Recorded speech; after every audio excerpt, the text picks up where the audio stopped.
اللہ اللہ اللہ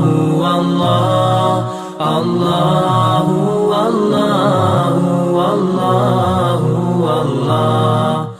امام سیوطی یہ بات نقل کرتے ہیں، امام جلال الدین سیوطی، کہ حضرت صدیق اکبر کے دور میں قید سالی ہو گئی، بھوک سے لوگ مرنا شروع ہو گئے، اموات ہونا شروع ہو گئی۔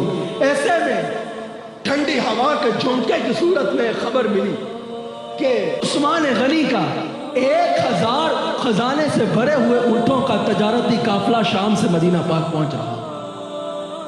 لوگ پہنچ گئے، کسی نے کہا حضور 1 گنا فائدے پہ دے دیں، آپ نے فرمایا نہیں دیتا۔ لوگوں نے کہا حضور 2 گنا منافع پہ بیچ دیں، آپ نے فرمایا نہیں بیچتا۔ کہا حضور 3 گنا منافع میں بیچ دو، کہا نہیں بیچتا۔ کہا پھر چاہتے کیا ہے؟ کہا میں 10 گنا منافع پہ بیچوں گا۔ لوگوں نے کہا یہ کوئی بات ہے کرنے والی؟ کوئی ایسا تاجر ہے جو 10 گنا منافع پہ بیچے؟ یہاں لوگ مر رہے ہیں اور آپ کہہ رہے ہو میں 10 گنا منافع پہ بیچوں گا۔ شکایت پہنچ گئی حضرت صدیق اکبر کے پاس۔ حضرت عمر فاروق بھی پاس بیٹھے تھے۔ حضرت عمر فاروق کو شدید دکھ ہوا، غصہ آیا، کہا میں عثمان سے بات کرتا ہوں۔